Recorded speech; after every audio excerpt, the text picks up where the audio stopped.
I'm John Roberts, in for Chris Wallace. New allegations rock the NSA. Documents leaked by former NSA contractor Edward Snowden detail thousands of privacy violations by the agency after repeated denials from the White House. What you're not reading about is the government actually abusing these programs. We'll discuss with a key member of the Homeland Security Committee and critic of the NSA, Kentucky Senator Rand Paul. Then, another week of chaos in Egypt as the interim government's crackdown on supporters of ousted President Mohamed Morsi leaves hundreds of people dead. Our traditional cooperation cannot continue as usual when civilians are being killed in the streets. We'll discuss the deteriorating situation in the region and the U.S. response with Republican Congressman Pete King of New York and Democratic Senator Richard Blumenthal of Connecticut. Plus, another delay for the president's health care law forces the Obama administration to play defense. This is no longer a political debate. This is what we call the law. The president claims that this law is working the way it's supposed to, but clearly it's not. We'll ask our Sunday panel about the political fallout, all right here on Fox News Sunday. And hello again from Fox News in Washington. More tough questions for the NSA after the Washington Post reported this week that the agency violated privacy rules thousands of times since 2008.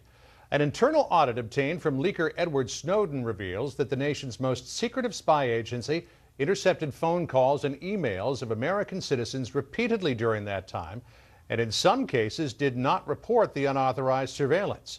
Now some lawmakers are promising hearings. Joining us with reaction is Republican Senator Rand Paul of Kentucky, a member of the Senate Homeland Security Committee and author of Government Bullies. Senator, welcome back to Fox News Sunday. Good to be with you this morning. Good morning. It was just a little more than a week ago that the president insisted to the American people that there was appropriate oversight of the NSA surveillance program and that there was no talk of abuses. Let's play what the president said. What you're not reading about is the government actually abusing these programs and listening in on people's phone calls or inappropriately reading people's emails. What you're hearing about is the prospect that these could be abused. Senator Paul, what do you make of that statement now that this new information has come to light? You know, I think the president fundamentally misunderstands the constitutional separation of powers, because the checks and balances are supposed to come from independent branches of government. So he thinks that if he gets some lawyers together from the NSA and they do a PowerPoint presentation and tell him everything's okay, that the NSA can police themselves. But one of the fundamental things that our founders put in place was they wanted to separate police power from the judiciary power. So they didn't want police to write warrants, and the NSA are a type of police.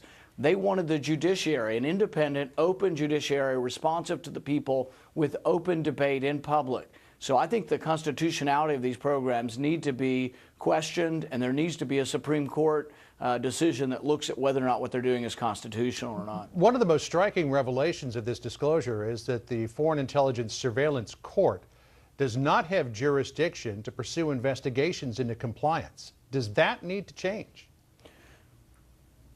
Well, there's a couple of problems. One, they may not have jurisdiction, but two, they're only hearing one side of this. So if you were to go sit down in a room and the NSA tells you why they're doing all these things correctly, you have no means of challenging that. You have no means of alternative information. And without this Snowden leak, in fact, we wouldn't even know of this internal audit.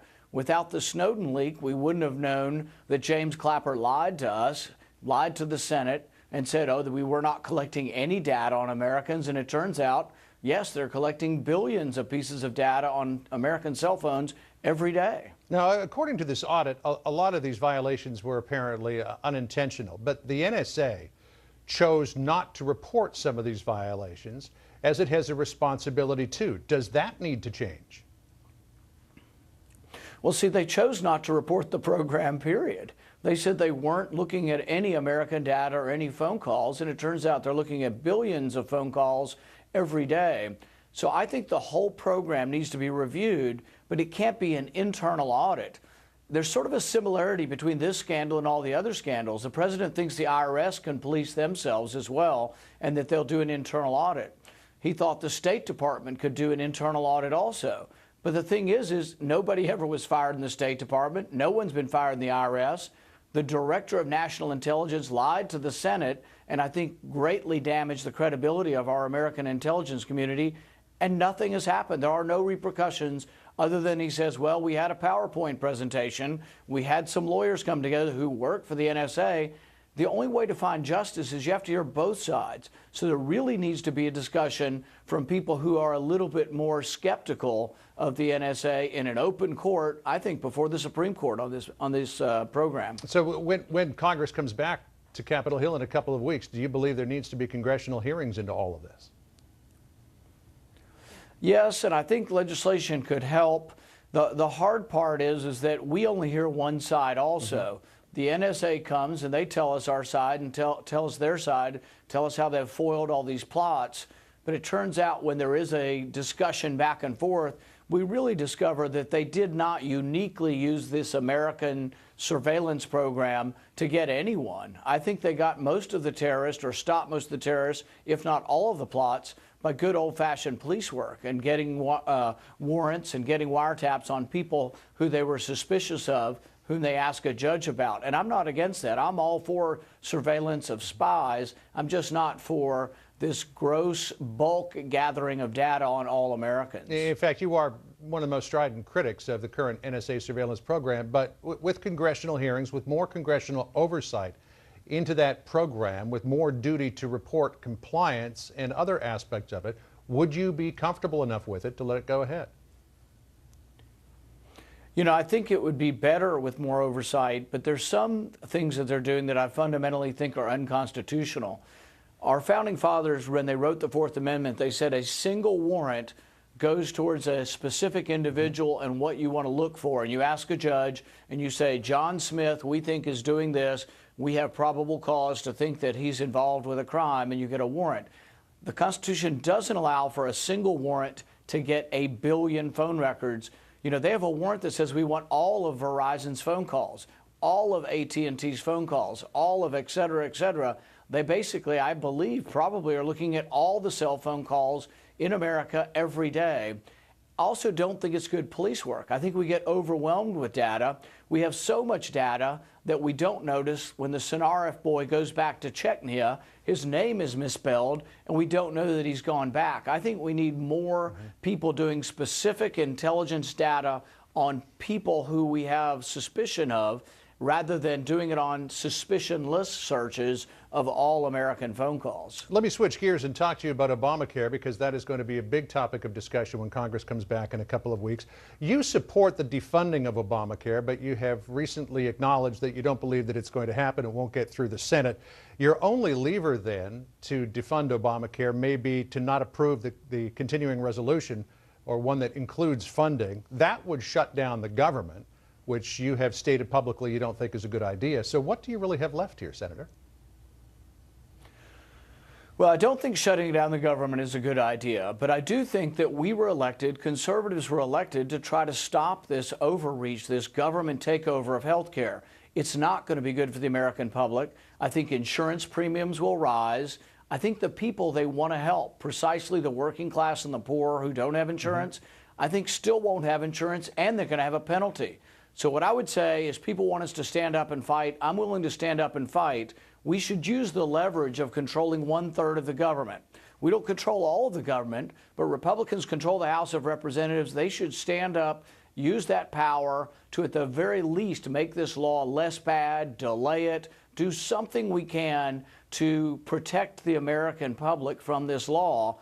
Or if we do nothing, we're just saying to the president, hey, you get your way. But that's not really what the government's about. When the government's divided, we should use the leverage of controlling at least part of government to try to get the law more to our liking. You've talked about trying to pass a bill to defund Obamacare in the House. It wouldn't pass the Senate, and you try to come up with some sort of compromise in conference that might delay implementation of the individual mandate. But there are plenty of bills that have gone to conference that have not worked out in the end. There is no compromise, and so the law is enacted as it is. Do you think that is going to happen in this case?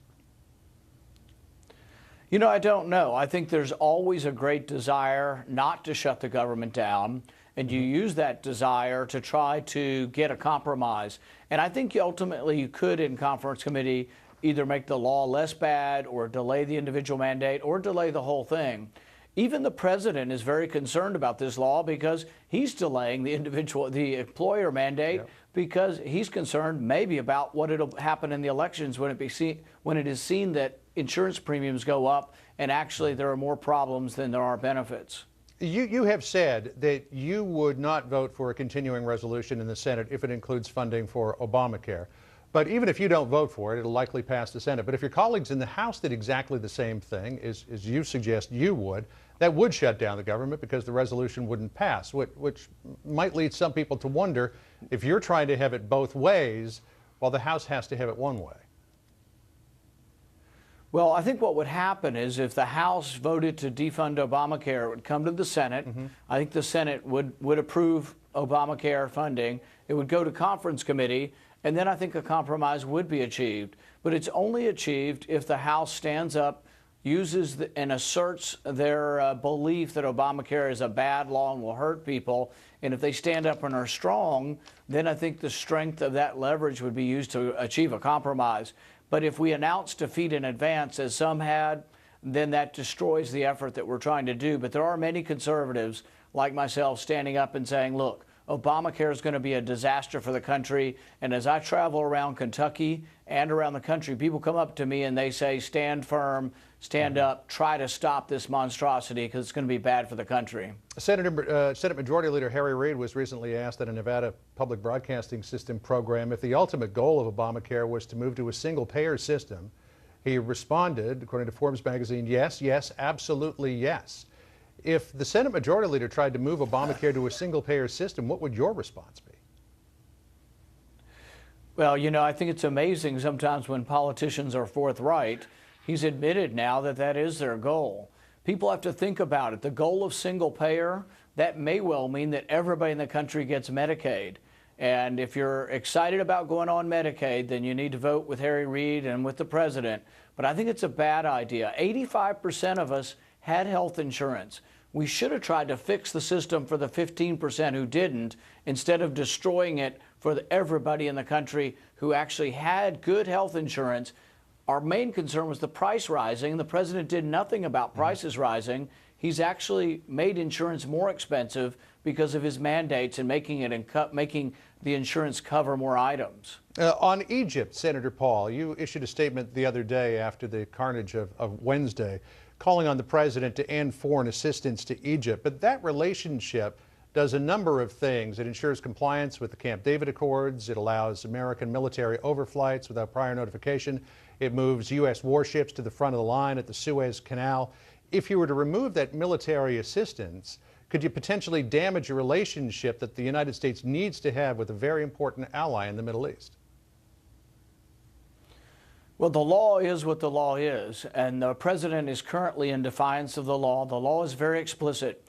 When there is a military takeover, our aid must end. Not that it might end or that he can sit around for months deciding whether he's going to end it. But there are ways to avoid that. There are ways to avoid that, which the president is pursuing now. The question is, would ending military aid to Egypt be a prudent thing to do?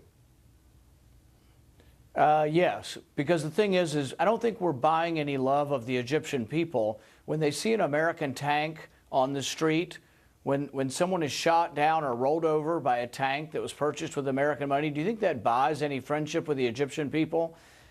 What happens with foreign aid is basically foreign aid to Egypt is more likely to buy a lavish chateau for a dictator or a general in Paris than it is to buy bread for people in Cairo. We are not winning the hearts and minds of those in Egypt.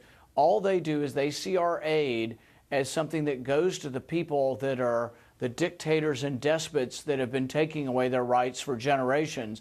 They also see it stolen. Mubarak stole it by the billions, and he had fancy homes all around the world with our money. It has to end. We don't have it, and it's counterproductive, and it shows nothing but American weakness to continue it. Those who want to continue this aid, they say, oh, we're projecting American power. They're projecting exactly the opposite. They're projecting American weakness because it shows that we are so weak that we will not even adhere to our own conditions on this aid, and it's not modulating behavior because the Egyptians just keep doing the same thing. And when they roll tanks over protesters, that's not something I think most Americans would support.